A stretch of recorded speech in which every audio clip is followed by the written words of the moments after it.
খাঁটি গাওয়া ঘি তৈরি করা, কোনো রকমের দুধ জাল করা লাগবে না।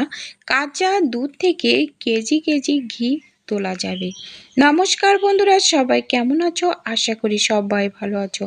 আমার পল্লী জননী কুক সেন্টারে নতুন একটা পর্ব দেখার জন্য সবাইকে জানাই স্বাগতম। আজকে তোমাদের সাথে শেয়ার করব, দেখো দুধ জাল না করে কাঁচা দুধ থেকে কিভাবে ঘি তোলা যায়।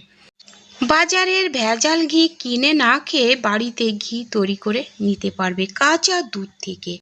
আর এই ঘি তৈরি করে কিন্তু বাড়ির মহিলারা বসে না থেকে কিন্তু অনেক টাকা আয় করতে পারবে।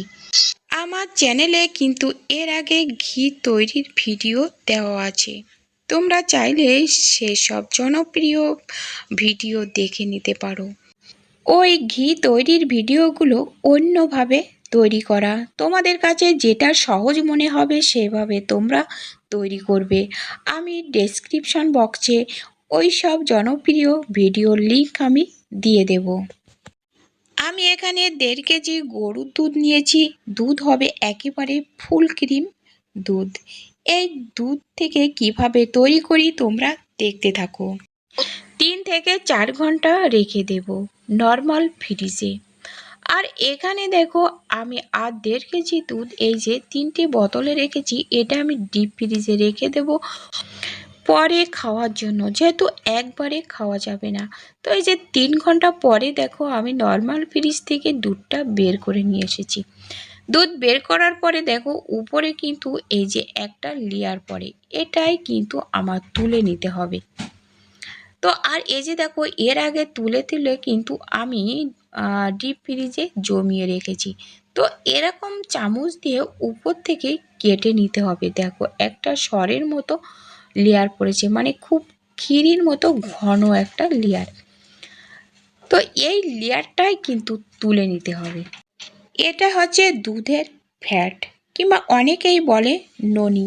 এই ননি থেকেই কিন্তু ঘি তৈরি হবে। আর এই ননি তোলার পরে এই দুধ দিয়ে কিন্তু ছানা তৈরি করা যাবে, চাইলে দই তৈরি করা যাবে। তো দই ছানা এর ভিডিও কিন্তু এর আগে কিন্তু আমার চ্যানেলে দেওয়া আছে। একই দুধ থেকে কিভাবে ঘি তৈরি হচ্ছে, ছানা তৈরি হচ্ছে, দই তৈরি হচ্ছে। তো তোমরা চাইলে সে ভিডিওগুলো দেখে নিতে পারো, আমি ডেসক্রিপশন বক্সে লিংক দিয়ে দেব। আর খুব সাবধানে কিন্তু এই উপর থেকে এর ননিটা তুলে নিতে হবে। দেখো কোনো রকমের জন্য দুধ না আসে, তবে দুধ আসলেও ক্ষতি নেই, তবে একটু জাল করতে হবে বেশি সময়। তো এই যে দেখো এভাবে আমি সাবধানে উপর থেকে তুলে নিচ্ছি। তবে আর একটা কথা বন্ধুদেরকে বলবো, তোমাদের যাদের বাড়ির গরু আছে, অনেক দুধ হয়, তো প্লিজ যেন তোমরা যেন এরকমভাবে আবার তুলে তারপরে যেন দুধটা বিক্রি করো না, তাহলে তো যারা কিনবে তাদের তো লস হয়ে যাবে। তো যে কোনো কাজ মানে সৎ পথে করলে কিন্তু সফলতা পাওয়া যায়। তো অনেকে আছে দুধের ভিতরে জল মিশিয়ে বিক্রি করে, তো এই সমস্ত করা কিন্তু একদম ঠিক না। তো বন্ধুরা, যে কথা বলছিলাম যে দেখো এই যে উপর থেকে এভাবে ননিটা তুলে নিচ্ছি। তো নেওয়ার পরে দেখো এরকমভাবে হাত দিয়ে দিয়েও কিন্তু এইভাবে তোলা যাবে। দেখো হাত দিয়ে দিয়ে এইভাবে তুলে নেব, তাহলে উপর থেকে যে ফ্যাটটা দেখো হাতে লেগে যাচ্ছে। তো এইভাবে আমি পুরোটা যতটুকু সম্ভব আমি সব তুলে নেব। তো এই যে দেখো আমার এক বাটি কিন্তু হয়ে গেছে, আগে জমানো ছিল আর আজকে আমি তুলে নিলাম। বন্ধুরা, 250 দুধ থেকেও কিন্তু তোলা যাবে। তো খুব কম কম করে দুধ, আমরা যেভাবে প্রতিদিন আমরা দুধ খাই সেই দুধ থেকে কিন্তু তুলে তুলে আমার এই ঘিটা তৈরি করা। যেহেতু আমার কিনা দুধ, কিন্তু আমার কিন্তু বাড়ির দুধ না। তো যখন দুধটা কিনি তো 3-4 কেজি কিনি, তো তখন আমি ফ্রিজে রেখে দিয়ে দিয়ে তখন সেই দুধ থেকে কিন্তু আমি ঘিটা তৈরি করি। তো আমার বাড়ির খাওয়াটাও চলে যায়, আবার অনেক সময় আমি বিক্রিও করি। তো বন্ধুরা, এই যে দেখো দুধের ঘনত্বটা কেমন রয়েছে। তো চলো এবার জাল করে দেখা যাক। তো এই যে দেখো গ্যাসের পরে কড়াই দিয়ে দিলাম। তো কড়াইটা একটু আর কি গরম করে শুকিয়ে নিলাম, নিয়ে সেই কড়াইতে দেখো ঢেলে দিলাম। তো আগে যে ননিটা তোলা ছিল তো সেটা কিন্তু একটু বরফ জমে আছে, তো একটু জাল করলে এই যে দেখো গলে গেছে। তো এখন দেখো এরকম আর কি আমি সে দুধের সে চামচটা দিয়ে এরকম আর কি একটু নেড়ে চেড়ে দিতে হবে, তা না হলে কিন্তু তলায় লেগে যেতে পারে। তো একটু নাড়াচাড়া করতে হবে। তো এরকম দেখে ভয় পাওয়ার কোনো কারণ নেই যে মনে হচ্ছে যে দুধ জাল করছি, কিন্তু একটু পরেই কিন্তু এটা ঘি হতে শুরু করবে। তো তোমরা শুধু দেখতে থাকো।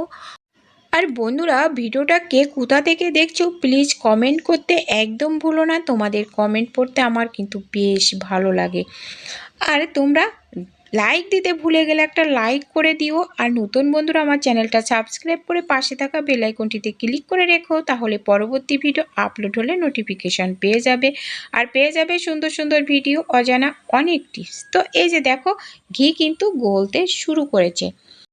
তো বন্ধুরা, আমার চ্যানেলে যে ঘি তৈরির জনপ্রিয় ভিডিও আছে সেটা তোমরা চাইলে দেখে নিতে পারো, অন্য প্রসেসে ঘি তৈরি করা। তোমাদের কোন প্রসেসটা তোমাদের কাছে ভালো লেগেছে তোমরা কমেন্ট করে আমাকে জানিও। তো বন্ধুরা, আমার ওই জনপ্রিয় ভিডিওটার কিন্তু প্রায় 3 লক্ষ ভিউজ হয়েছে। তোমরা যারা দেখোনি তারা দেখে নিতে পারো। তো ঘি যখন জাল হয়ে যাবে তখন কিন্তু এরকম আর কি ফেনা উঠবে। তো এর ভেতর থেকে কিন্তু এইভাবে নাড়াচাড়া করে দেখতে হবে যে ভিতরে যখন ব্রাউন কালার হয়ে যাচ্ছে তখন কিন্তু গ্যাসের আঁচটা কিন্তু বন্ধ করে দিতে হবে, তা না হলে কিন্তু পুড়ে যাবে। আর এই জালটা না একেবারে মিডিয়াম আঁচে দিয়ে কিন্তু জাল করতে হবে। তো এবার দেখো এর যে খচা হয়েছে, তো এই খচাটা কিন্তু আমি এইভাবে একটু সাইড করে দিচ্ছি, আর সাথে গেজাটাও দেখো চলে যাচ্ছে। তো আর একটু ঠান্ডা হলে তো আমি বাটিতে এই যে ঢেলে নেব। আর এই যে খচাগুলো এই সাইডে রেখে দিচ্ছি, এটা কিন্তু গরম ভাত দিয়ে খেতে কিন্তু ভালো লাগে। তো বন্ধুরা, এটাই কিন্তু ওই যে খচাগুলোকে কিন্তু বলে সর ভাজা। তো বন্ধুরা দেখো আমি এই যে বাটিতে কেটে নিচ্ছি, নিয়ে তারপরে ঠান্ডা হলে আমি একটা কাচের বয়ামে রেখে দেবো, তো অনেক দিন পর্যন্ত ভালো থাকবে। এরকম কালার হলে ঘিটা নষ্ট হওয়ার কোনো চান্স থাকে না।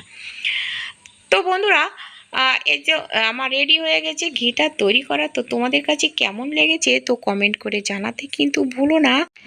তো এবার এই ঘিটা কিন্তু ঠান্ডা করে তবে কিন্তু কাচের বয়ামে রাখতে হবে। গরম ঘি যদি কাচের বয়ামে রাখা হয় তাহলে অনেক সময় ঘিয়ের সে পাত্রটা কিন্তু ফেটে যেতে পারে।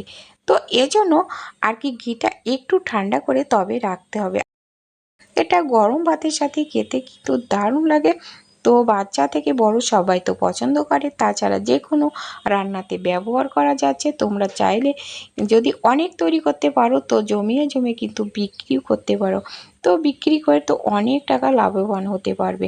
তো বন্ধুরা, আজ এ পর্যন্ত, দেখা হবে পরবর্তী ভিডিওতে। ততক্ষণে তোমরা ভালো থেকো, সুস্থ থেকো। নমস্কার বন্ধুরা।